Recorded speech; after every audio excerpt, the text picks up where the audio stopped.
있습니다. 할렐루야. 오늘은 종려주일입니다. 예수님께서 예루살렘 성에 입성하신 것처럼 이 시간 우리의 마음속에 찾아주실 줄로 믿습니다. 예수님은 공생의 3년을 사역을 하시면서 크게 두 곳을 중심으로 사역을 하셨습니다.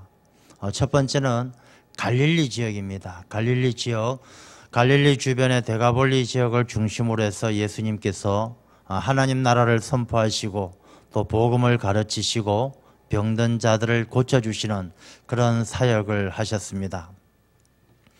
예수님께서 갈릴리에서 사역하실 때에는 많은 사람들이 예수님을 지지하고 또 예수님을 따랐습니다. 물론 갈릴리 주변에서도 예수님을 반대하는 자들이 있었지만은 예수님을 지지하고 따르는 추종자들이 너무 많았기 때문에 어쩌면 예수님께서는 갈릴리에서 사역의 전성시대를 보냈다라고 할 수가 있습니다. 또 하나 예수님은 갈릴리 말고 예루살렘에서 사역을 하셨습니다. 예루살렘, 또 예수님께서 6월절이 되면 한 번씩 올라가셨던 예루살렘, 이 예루살렘은 분위기가 갈릴리하고 좀 다릅니다. 예루살렘은 대제사장, 서기관, 바리새인들, 사두개인들, 이 종교적 지도자들, 또 사회 지도자들이 모여 있는 곳이 바로 예루살렘이죠. 이들은 예수님에 대해서 아주 못마땅해 했습니다.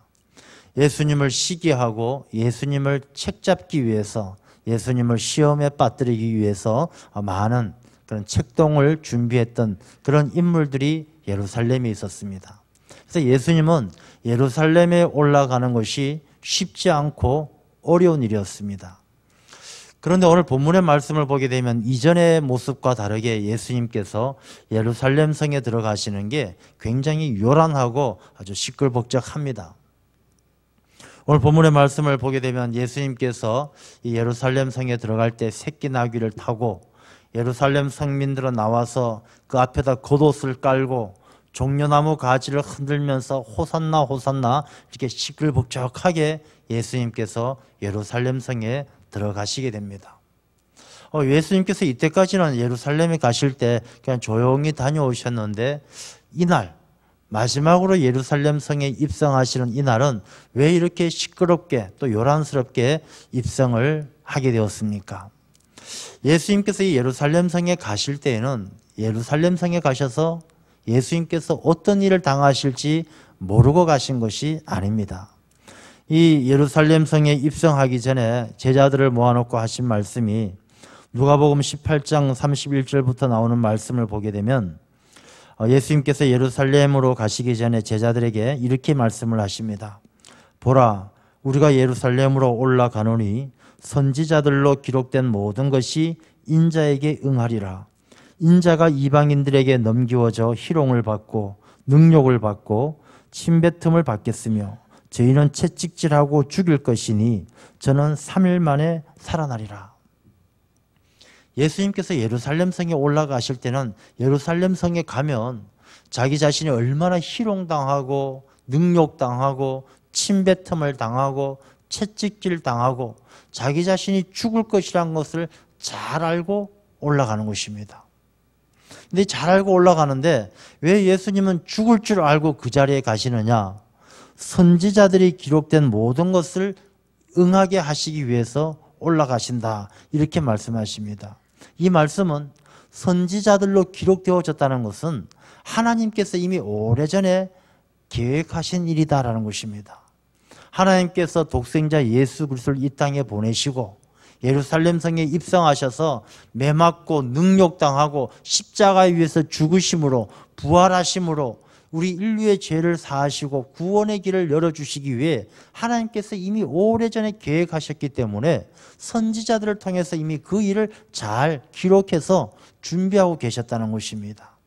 그러므로 예수님께서는 예루살렘 성에 이렇게 입성하는 것은 자기 자신의 뜻이 아니라 하나님의 계획, 하나님의 뜻에 순종하기 위해서 예루살렘 성에 입성하시는 것이죠. 그리고 이렇게 새끼 나귀를 타고 가는 것도 오늘 본문의 말씀을 보게 되면은 4절 말씀을 보게 되면 이는 선지자를 통하여 하신 말씀을 이루려 하심이라. 일러스되 시온 딸에게 이르기를 내 왕이 내게 임하나니 그는 겸손하여 나귀 곧 멍에 매는 짐승의 새끼를 탔도다 하라. 예수님께서 이렇게 새끼 나귀를 타고 예루살렘 성에 입성하시는 것도 예수님께서 계획하시고 예수님께서 이벤트로 만들어내신 것이 아니라 스가랴서 9장 9절에 기록된 이 말씀을 이루기 위해서 하나님이 계획하시고 하나님께서 준비하신 모든 일에 순종하기 위해서 예수님은 그 예루살렘 성에 새끼 나귀를 타고 입성하고 계시다는 것입니다. 자기 자신이 죽을 줄 알면서도, 내가 십자가에서 죽을 줄 알면서도 예수님은 순종하기 위해서, 하나님의 뜻에 순종하기 위해서 새끼 나귀를 타고 입성하고 계시는 거예요. 이 새끼 나귀를 타신 의미가 뭐냐 하면 겸손의 왕, 평화의 왕이죠. 보통 왕들은 이 세상을 정복하고 개선 장군이 되어서 자기 수도로 돌아오는 로마의 장군들이나 이 개선 장군들은 나귀를 타고 입성하지 않습니다. 뭘 타고 입성하느냐? 말을 타고, 멋진 백마, 또 멋진 흑마, 아주 화려한 말을 타고 입성을 하는 거예요. 말은 무력으로 정복하고 무력으로 전쟁에서 승리한 것을 상징합니다. 근데 나귀는 전쟁에서 쓸 수 있는 동물이 아니에요. 나귀는 조그마하고 말에 비하면 힘도 적고 빨리 달리지도 못하고, 그냥 나귀는 평상시 평화로운 시대에 짐을 실어 나르는 그런 짐승이 바로 나귀죠. 이 왕이 나귀를 탔다는 것은 무력으로 이 땅을 정복하는 것이 아니라 평화의 왕으로, 사랑의 왕으로, 겸손의 왕으로 이 땅에 오셔서 이 예루살렘 성에 입성하는 것처럼 세상을 이기신 왕이라는 것을 보여주는 것이죠. 나폴레옹이 자기 자신이 러시아와의 전쟁에서 지고 세인트 헬레나 섬에 유배되어졌을 때 유명한 말을 남기죠. 나는 이 무력으로 세계를 정복하려고 했지만 실패했고 예수 그리스도는 사랑으로 세계를 정복했다. 그렇게 고백하는 이야기가 있지요. 예수님께서 나귀를 타고 오셨다는 것은 평화의 왕으로, 겸손의 왕으로, 하나님께서 스가랴 선지자를 통해서 기록하신 선지자의 말씀을 이루기 위해서 이 새끼 나귀를 타고 예루살렘 성에 들어오게 된 것입니다. 그러니 예수님께서 예루살렘 성에 입성하신 게 하나님의 뜻에 순종하기 위해서, 죽기 위해서 입성하신 거예요. 그런데 예루살렘 성민들은 예수님이 들어오시니까 난리가 났습니다. 왜? 예수님에 대한 소문을 귀가 따갑게 들었어요. 예수님이 병든 자 고쳐주셨답니다. 예수님께서 귀신 들린 자 다 쫓아내셨답니다. 죽은 자도 살려내셨답니다. 예수님의 능력이 무궁무진한 거예요. 오병이 여러 수많은 사람들을 먹이셨대요. 그러니 예루살렘 성에는 그들이 오랫동안 꿈꿔왔던 그들의 영웅, 그들의 왕이 나타난 것이죠. 이스라엘 백성 예루살렘 성읍 사람들은 무엇을 꿈꿔왔습니까? 오랫동안 수백 년 동안 하나님께서 이 이스라엘 민족을 자유하게 하시기 위해서, 로마의 지배에서 벗어나 자유하게 하시고 하나님께서 택하신 이스라엘 백성이 잘 사는 멋진 나라 만들기를 꿈꾸며 그들의 희망과 그들의 꿈을 가지고 살아왔던 이 이스라엘 민족들이 예수님에 대한 소문을 들으니 예수님이야말로 오랫동안 기다려왔던 이스라엘 유대인의 왕이거든요. 그러니 이 예루살렘 성민들이 예수님 들어오시니까 호산나 호산나, 호산나의 뜻이 뭐냐 하면 주여 구원해 주시옵소서, 왕이시여 우리의 영웅이시여 우리를 구원해 주십시오, 예수님을 환영하는 것이죠. 호산나는 호시아나의 준말인데 주여 나를 구원해 주시옵소서. 이 이스라엘 백성들은 예수님은 죽으러 오는데 이스라엘 백성은, 이 예루살렘 성읍들은 예수님을 자기들이 살기 위해서 예수님을 영접하는 거예요. 예수님은 죽고자 하는데 이 호산나를 외치는 성읍의 사람들은 살기를 원하는 거예요. 예수님은 그 예루살렘 성읍에 하나님의 뜻을 이루기 위해, 죽기 위해, 순종하기 위해 오는데 이 예루살렘 성읍의 사람들, 호산나 호산나 외치는 사람들은 예수님을 환영하는 그 마음이 하나님의 뜻이 아니라 자기들의 뜻을 이루기 위해서 예수님을 영접하는 거예요. 야, 이제 우리가 독립되어진다, 이제 우리나라 잘 살게 되어졌다, 이 시대의 영웅 예수가 나타났다. 자기들이 꿈꿔왔던 자기들의 이상과 자기들의 신념을 이루기 위해서 예수님을 호산나로 영접하고 있는 것입니다. 입성하는 예수님, 영접하는 성민들의 생각이 너무나 다르죠. 이 다른 것은 멀지 않아, 일주일도 채 되지 않아 이 이스라엘 예루살렘 성민들이 예수님을 향하여 저 사람 십자가에 못 박아라 외치면서 그들의 마음이 싹 돌아서는 것을 보게 되는 것입니다. 여러분, 이 종려주의를 맞이하면서 우리는 2000년 전 이 예루살렘 성읍에 입성했던 주님, 죽기를 위해서 하나님의 뜻을 이루기 위해서 입성하시는 예수님, 또 그를 호산나 외치면서 맞이하는 이 이스라엘 성민들, 이들은 살기 위해서 자기 뜻을 이루기 위해서 예수님을 영접하는 서로 다른 생각, 서로 다른 목적을 가지고 있는 이들의 모습을 보면서 종려주의를 맞이하는 우리들의 신앙을 생각하지 않을 수가 없다라는 것입니다. 우리가 예수님 내 마음에 오시옵소서, 내가 예수님 호산나 호산나 찬송하며 예수님을 영접하고 믿음으로 살아가는데, 과연 우리가 호산나 외치는 우리의 마음은 2000년 전 예루살렘 성읍에 있었던 그 성민들과 다른가, 똑같은 마음인가 돌아보지 않을 수가 없다는 것입니다. 우리가 여전히 신앙생활하고 주님 호산나 마라나타 이렇게 외치고 찬송하고 주님을 영접하지만 정작 내 마음속엔 예수님 믿는 이유가 하나님의 뜻을 이루기 위해서, 죽기 위해서가 아니라 내가 잘 살기 위해서, 하나님의 뜻이 아니라 나의 꿈과 하나님께서 내게 주신 이 꿈과 야망을 이루기 위해서, 내 희망을 이루기 위해서 예수님을 호산나 호산나 외치면서 예수님을 영접하는 척 하고 있는 것 아닌가 돌아보게 된다는 것입니다. 이 예수님을 자기 자신들이 가지고 있었던 그런 이상과 신념이란 틀 속에서 예수님을 한 시대의 영웅으로 맞이했던 이 예루살렘 성민들은 머지않아 예수님을 십자가에 못 박으라고 배반하게 되었던 것입니다. 우리도 예수님을 다시 한번 십자가에 못 박으면서 예수님을 향해 돌아서는 발걸음 우리 가운데 많지 않습니까? 내가 꿈꿔왔던 신념, 야, 내가 예수 믿으면 잘 되겠지, 성공하겠지, 우리 가정이 잘 되겠지, 그것이 이루어지지 않았을 때 이 예루살렘 성민들이 예수님을 십자가에 못 박도록 내어주는 것처럼 예수님을 외면하고 돌아서는 그런 우리의 모습들이 우리 가운데 남아있지 않는가 두려운 마음으로 돌아보게 된다는 것입니다. 예수님은 이 시대의 영웅으로 오신 것이 아니에요. 예수님은 우리의 뜻을 이루기 위해서 이 땅에 오신 분이 아니란 것입니다. 오래전 한 10여 년 전에 미국에 티벳의 고승 달라이 라마가 간 적이 있어요.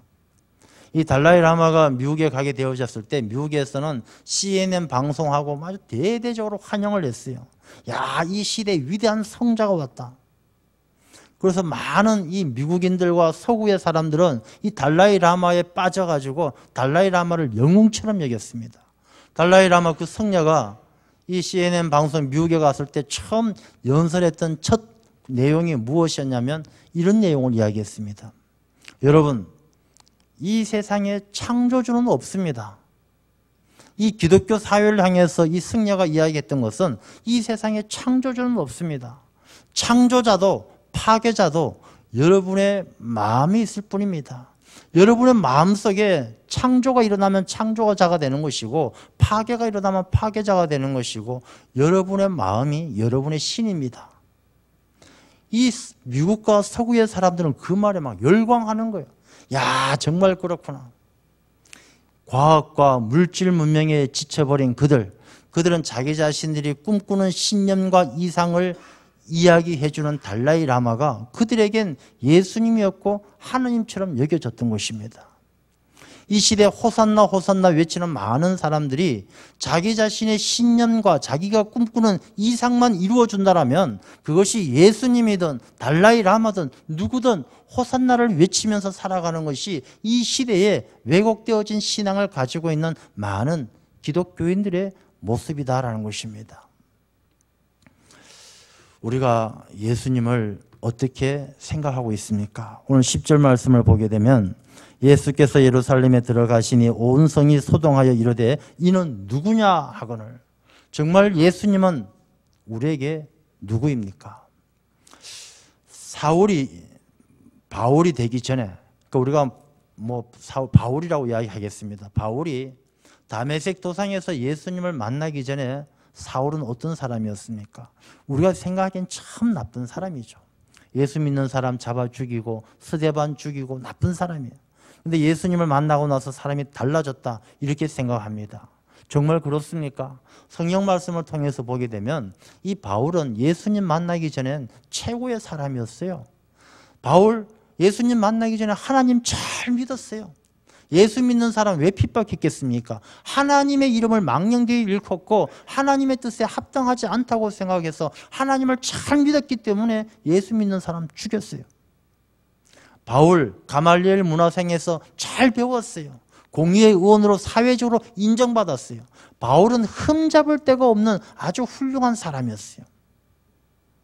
다메섹 도상에서 예수님 믿고 달라진 건 예수님을 믿은 것밖에 없어요. 그 이전에 나쁜 사람 아니었다는 것이죠. 그렇다면 우리가 여기서 고민되는 부분이 있어요. 그럼 이전에 바울이 예수님을 만나기 전에 믿었던 그 하나님은 도대체 어떤 하나님이냐? 정말 성경 속에 나오는 하나님을 잘 믿는 사람이라면 바울이 예수 믿는 사람을 죽이고 예수 믿는 사람 핍박하고 그랬을 리가 없잖아요. 하나님께서 이 땅에 독생자 예수 그리스도를 보내주시고 예수님 믿도록 하나님께서 계획하신 일인데, 이 바울이 자기 믿는 하나님이 성경 속의 그 하나님이라면 그 하나님께서 예수 믿는 사람을 죽도록 바울을 쓰실 리가 없는 것이죠. 출애굽기 20장을 보면요, 하나님께서 우리에게 나 외에 다른 신을 섬기지 말라, 우상을 만들지 말라 이렇게 말씀하셔요. 우리가 생각할 때 우상이라고 그러면 부처상, 당군상 이렇게 생각합니다. 그래서 아주 극렬한 신자들은 부처의 목을 자르기도 하고 당군상의 목을 자르기도 하고 우상을 만들지 말라고 그렇게 이야기합니다. 정말 우상이 돌로 만든 그게 우상의 전부이겠습니까? 성경 말씀 출애굽기 20장 23절을 보면 하나님께서 우상에 대해서 이렇게 말씀하십니다. 나에 비하여 금상이나 신상을 은상을 만들어 섬기지 말고 이렇게 이야기합니다. 이 말씀은 우상은 뭐냐면 하나님에 비해서 만들어지는 게 우상이란 것이죠. 눈에 보이는 형상이든 형상이지 않든지 간에 어떤 대상을 놓고 야 이건 하나님이다 라고 생각하는 게 바로 우상이라는 거예요. 야 나는 하나님, 돈이 뭐든지 하나님같이 돈이 내게 모든 최고다. 그 돈이 우상이 되고 하나님이 되는 것이죠. 하나님에 비해서 다른 것을 섬기게 되면, 다른 것을 하나님처럼 생각하면 그게 바로 우상이라는 것이죠. 바울은 다메섹 도상에서 예수님을 만나기 전에 섬겼던 하나님이 자기가 온전한 하나님이라고 생각하고 성경 말씀 속에 나오는 하나님이라고 생각했지만 그 하나님은 자기의 신념과 삐뚤어진 이상이 만들어낸 왜곡된 하나님이란 이름을 가진 하나의 우상에 불과했다는 것입니다. 진짜 성경 속에 나오는 하나님이라면 바울을 통해서 예수 믿는 사람을 죽도록 할 리가 없었던 것이죠. 자기가 믿는 하나님, 만들어낸 하나님이 바로 자기 자신에게 우상이 되어 있었던 것입니다. 우리가 바로 이 예루살렘 성민들도 마찬가지예요. 예수님을 호산나 호산나 외치지만 그 눈에 보이는 예수님을 하나님의 독생자, 이 땅에 오신 메시아 예수 그리스도로 영접하지 아니하고 자기의 신념과 이상, 이 민족을 해방시켜줄 자기들 사고의 틀 속에 가두어진 그런 한 시대의 영웅으로만 영접했을 때, 그 우상이 무너지게 될 때 그들은 예수님을 십자가에 못 박으라 내어줄 수밖에 없었던 것이죠. 우리의 종료주의를 맞이하면서 우리의 신앙을 다시 한번 돌아봅니다. 우리가 호산나 호산나 외치면서 예수님을 영접하고 믿음 생활합니다. 여러분이 믿는 그 예수님 정말 독생자 예수 그리스도요, 이 땅에 죽기 위해서 오신 분이시고 나의 뜻이 아니라 하나님의 뜻에 순종하기 위해서 오신 예수 그리스도인지, 아니면 내가 살기를 위해서 내가 살고 나의 뜻을 이루어줄, 나의 꿈과 나의 희망과 나의 소원을 이루어줄 그런 예수님을 만들어 놓고 섬기고 있는지, 우리가 내가 왜곡되어진 이상과 신념의 틀 속에 만들어진 예수님을 믿고 있다라면 우린 또 한 번 머지않아 예수님을 십자가에 내어주는, 예수님을 배반하는 다른 유다 같은 삶을 살게 된다는 것입니다. 그러므로 우리가 정신 바짝 차리고 우리가 영접하는 호산나 호산나 외치는 그 예수님이 죽기 위해서 이 땅에 오시고 그 죽음으로 나의 죄를 사하시고 나를 하나님의 자녀로 화목하게 하시는 화목제물로 오신 그 주님, 주는 그리스도시요 살아계신 하나님의 아들이십니다 고백할 수 있는 그 주님을 우리가 호산나 주여 구원하시옵소서 진심으로 영접할 수 있는 우리들이 되어야 할 줄로 믿습니다. 홍수가 나면 먹을 물이 많아집니까? 없어집니까? 먹을 물이 없어지는 거예요. 이 시대 기독교인들이 많지만 참으로 진정으로 이 땅에 죽기 위해서 오신 주님, 나의 뜻이 아니라 하나님의 뜻을 위해서 오신 주님을 호산나라고 외치며 영접하는 사람들이 많지 않는 그런 시대입니다. 우리가 종려주의를 통해서 온전히 주님을 영접할 수 있는, 진심으로 호산나를 외칠 수 있는 우리의 신앙이 되어야 할 줄로 믿습니다. 기도하겠습니다.